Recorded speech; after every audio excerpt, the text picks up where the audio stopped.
La historia que en esta noche te voy a presentar fue escrita por Lazarus Scripta, basada en hechos ocurridos al señor Bruno Méndez Martínez, originario de México. El trailero y el fantasma de Valentín. Fue la noche del 3 de febrero del año 2009, cuando se podría decir que comenzó todo. Manejaba por una carretera en dirección al Estado de México, donde debía entregar la carga que transportaba. Para esa época ya llevaba casi una década trabajando y tenía 30 años de edad. Todo iba normal. Con buena música sonando en el estéreo murmuraba la canción en turno, lo cual acostumbro a hacer para que sea más agradable el tiempo y que las horas pasen rápido, hasta que de repente comencé a tener una rara sensación, misma que por más que intentaba ignorar, poco a poco empezó a inquietarme. Era como cuando uno siente que alguien está ahí, pero no puedes verlo ni oírlo, pero sabes que está cerca tuyo y te acompaña. Vale la pena mencionar que para esas fechas yo ya era fiel creyente de lo paranormal. Eso debido a que ya me había tocado vivir ese tipo de experiencias con anterioridad. Sin embargo, esta sensación no me provocaba miedo en sí, puesto que sentía que no era algo malo, aunque eso no le quitaba lo tétrico al asunto. Me sentí así por varios kilómetros del viaje. Por ratos miraba hacia todos lados esperando ver algo, e incluso volteaba para observar el catre que estaba detrás de los asientos, donde estaba la cama en donde descansaba, pero no veía nada. Conforme pasaban los minutos y resignándome a aceptar que estaba frente a un suceso extraño, traté de ser lo mayor cauto posible. Tomé el rosario que llevaba colgando sobre mi pecho y me puse a rezar con él. Nunca fui tan devoto que digamos, pero si era capaz de creer en lo paranormal, sería ilógico ignorar que también hay un Dios. Al menos es mi punto de vista. Eso me ayudó a tranquilizarme, puesto que dejé de sentirme así. Pero eso sí, podía percibir que esa presencia proseguía ahí conmigo. Mi relato toca un tema que en lo personal considero algo sensible, eso teniendo en cuenta cómo y por qué se dieron los hechos, y en especial de quién se trata. Por ese motivo trataré de ser lo mayor sutil posible al momento de narrarlo, pues no es mi intención afectar a las personas sensibles, concretamente a las que tienen algún familiar relacionado con el tema que conocerán al final. Tal cual les comenté, esa sensación de estar acompañado comenzó a hacerse cada vez más frecuente, y siempre se daba en las mismas circunstancias, manejando por una carretera y en medio de la noche. En ocasiones aquello se manifestaba apenas me subía al vehículo y comenzaba a conducir. En otras, en cambio, pasaban algunas horas para entonces hacerse notar. Una madrugada, cuando una lluvia comenzó a mojar el pavimento, intenté encender el estéreo, pero este no funcionó. Recordé en ese instante que desde hacía días venía fallando y no me había dado el tiempo para revisarlo. Pensé que tal vez se había desconectado algún cable o algo así, pero no era el momento ni la ocasión para detenerme a revisarlo. Quería llegar a tiempo al lugar de destino, y la lluvia gradualmente se fue convirtiendo en una voraz tormenta que amenazaba el viaje. Fue entonces que sucedió lo impensable, lo indecible, lo que reforzaría mi teoría de que alguien iba ahí conmigo, y que a su vez comenzó a hundirme en una experiencia tan inusual como escalofriante. Un tenue sonido comencé a oír, el cual al principio me pareció que era ocasionado por algo que tuviera que ver con el tráiler o la lluvia, pero a medida que pasaban los segundos, este aumentaba de intensidad, haciéndose más claro ahora. No era un chillido de limpiaparabrisas quitando el agua de la lluvia cayendo sobre el vidrio, ni tampoco algo proveniente de la parte mecánica. Lo que estaba escuchando era el tarareo de una canción, cuya voz pertenecía a la de un niño. Sentí clarito cuando me erizó la piel, conjuntamente a un escalofrío que me recorrió de pies a cabeza. Enfoqué toda mi atención en el fenómeno, pues me costaba asumir que estaba pasando en verdad, pero no hubo manera de justificarlo con nada. Era la voz de un niño, que al paso de los segundos se fue convirtiendo ya directamente en un notable canto, de una manera un poco confusa quizá, pero sin lugar a dudas se trataba de eso, La incertidumbre y el desconcierto dominaron el entorno en los minutos posteriores. Está de más decirles que no había nadie ahí, al menos visible, pero esa voz continuaba entonando el canto. Por un instante pensé en detenerme y salir corriendo, pero la cordura que todavía tenía me hizo saber que eso de nada serviría. Fue así que, tomando valor que solo Dios pudo haberme dado, con tono seguro y firme hice aquella pregunta: ¿quién eres? ¿Qué quieres de mí?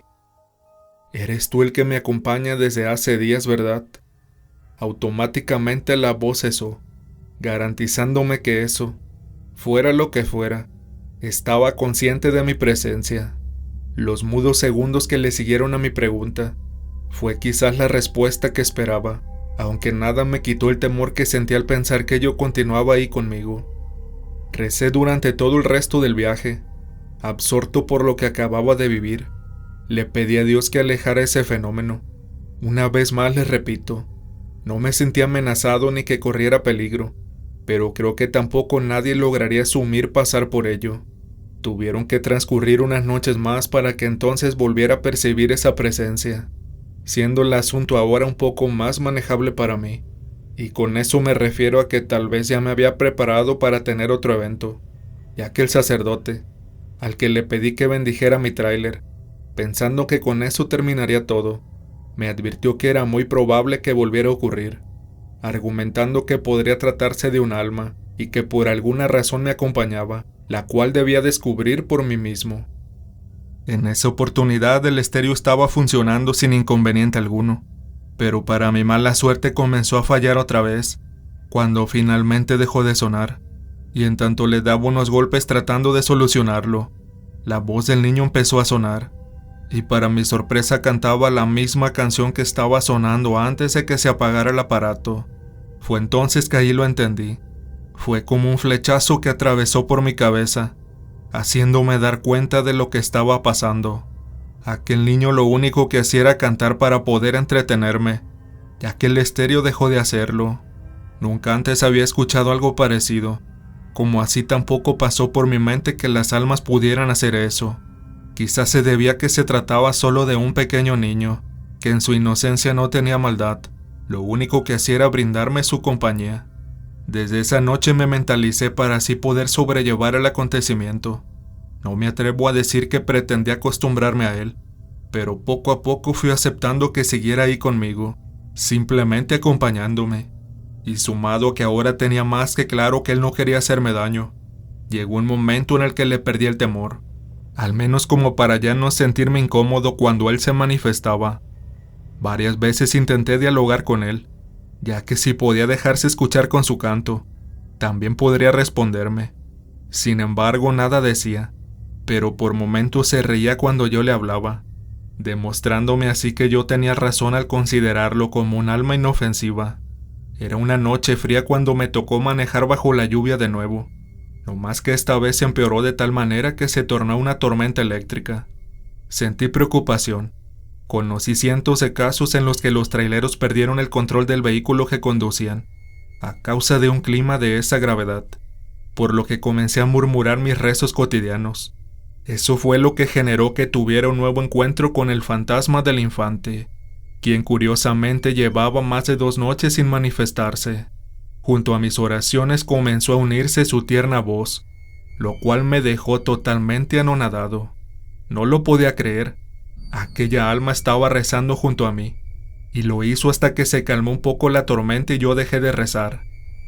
De seguro se estarán preguntando si busqué ayuda por otro lado, y claro que lo hice. Fui a hablar con un primo de Isabel, quien era mi pareja en ese momento, y que hoy es mi esposa, pues este es un psicólogo, e incluso lo hice antes de visitar al sacerdote, pero por supuesto, lo hice sin que la empresa para la que trabajaba se enterara, puesto que ya se darán una idea de lo que me hubiera pasado si sabían que uno de sus empleados escuchaba voces. Me hubieran echado del trabajo sin ninguna duda. Y en cuanto al psicólogo, aparte de explicarme cosas que me costó un poco entender, él adjudicó al fenómeno como una posible causa de mi estrés, porque para serle sincero, en los días previos a que todo eso comenzara, mi madre me llamó una noche para darme una noticia que nunca creí que pasaría. Resulta ser que mi padre nos abandonó cuando aún yo estaba en el vientre de mi madre. Ella nunca se rindió y logró salir adelante por sobre todas las cosas. Pero eso no viene al caso. El tema es que él regresó. Es decir, que ahora tenía intenciones de conocerme, que se sentía arrepentido y quería iniciar la relación padre-hijo que jamás tuve. En verdad eso me tenía loco. Siempre quise conocerlo, pero tenía mucho por analizar. Sobre todo quería sentar cabeza lo suficiente como para manejar algo de esa magnitud. Pero en fin, mi padre vivía en otra ciudad y ya tenía constituida su familia propia desde hacía varios años. Por otro lado, él quería esperar mi respuesta para entonces venir a verme. Volviendo al tema, mi fantasmal compañero de viaje, en esas últimas visitas que hice al sacerdote que me guiaba desde la parte espiritual, me recomendó a que me animara a insistir y concretar un diálogo con el alma del pequeño, lo cual no solo me ayudaría a mí conocer el porqué de su presencia, sino normal. A su vez me sorprendió la edad que mencionó, pues hasta ese entonces estaba creído que sería mucho menor. Volví a hablarle, pero ahora se refugió en el silencio nuevamente. No obstante, le agradecí por su respuesta, y pronunciando su nombre le dije que era bienvenido a mi tráiler, siempre y cuando no me tomara por sorpresa, ya que para mí era inevitable darme un susto. El sacerdote tenía razón. Desde ese momento el alma de aquel niño comenzó a sentirse más en confianza conmigo, y lo que me regaló 2 noches después fue lo que me hizo sentir una conmoción nunca antes experimentada por mí, disipando de esa forma el miedo hacia él en su totalidad. Había estacionado en una zona de descanso, a un costado de la carretera. El sueño me estaba venciendo y siempre interpuse la prudencia sobre todo.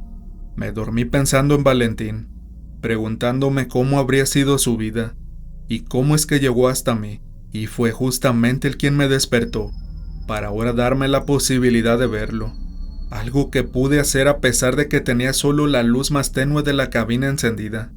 Eran los típicos sonidos que hacen los niños cuando simulan estar conduciendo un carro, pero los hacía fuerte, como si no le importara que me despertara. Yo estaba acostado boca arriba, y al dirigir la mirada sobre el asiento del conductor, vi cómo se movía el volante, como así también unas pequeñas manos que lo manipulaban.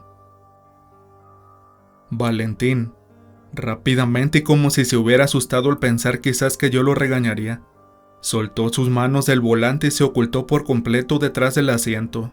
Valentín, no tengas miedo, no te preocupes. Puede seguir jugando pero sin hacer mucho ruido su carro y vino para la ciudad. Llegó una tarde de agosto, más precisamente el día 17, fecha en la que celebro mi cumpleaños. Mi madre, mujer amorosa y ejemplar como siempre, quiso salir a dar una vuelta con sus vecinas para que mi padre y yo pudiéramos hablar los dos solos en casa. Recuerdo que pasé años imaginándome ese encuentro, pero todas las cosas que pensaba decirle, entre ellas los reclamos por habernos abandonado, ya no me parecieron necesarias en ese momento. Simplemente nos dejamos llevar, y fundidos en un abrazo, lloramos como 2 niños entre pedidos de perdón y gratitudes. Estuvimos más de 3 horas platicando. Mi madre me envió un mensaje avisándome que venía en camino, lo cual coincidió con las palabras de mi padre, anunciándome que ya era el momento de regresar a su ciudad. Me prometió que vendría más seguido, como así también me invitó a visitar su casa, para conocer a su esposa e hijos, quienes a su vez son mis hermanos. Pero antes de despedirnos, algo dentro de mí me empujó a hacerle la siguiente pregunta. Papá, ¿qué fue lo que le hizo cambiar? ¿Qué sucedió para que finalmente se decidiera a conocerme? En un principio pensé que hice mal al preguntarle eso, pues la actitud que él tomó me dejó anonadado. Sin embargo, esta fue necesaria, ya que gracias a la respuesta que me dio, por fin lo que yo venía viviendo en todo ese tiempo cobró sentido. Me contó que hacía poco había perdido a uno de sus hijos, quien estuvo enfermo por varios años y no pudo ganar la batalla. Él era el más consentido, y cuando se enteró que tenía un hermano aquí, y que era trailero, se emocionó tanto que pedía conocerme. Él se llamaba Valentín, tenía 11 años de edad al momento de fallecer, y tenía síndrome de Down. Conocí su tumba en cuya lápida estaba su foto. Y sí, claro que se trataba de mi amigo. El alma de aquel niño que me acompañaba era mi hermano, quien desde el más allá, con el permiso de Dios, vino a conocerme y a viajar conmigo todas esas noches, brindándome su cálida compañía. Jamás le conté esto a mi padre ni a mi madre. Solo lo hice con mi esposa cuando nos casamos varios años después. Las manifestaciones de Valentín se fueron haciendo cada vez menos frecuentes, y hoy en día a veces pasan años para que entonces vuelva a percibir que de nuevo vino a visitarme para estar aquí conmigo, pero lo hace solo cuando estoy conduciendo, siempre en las noches, y siempre con alguna canción de su parte.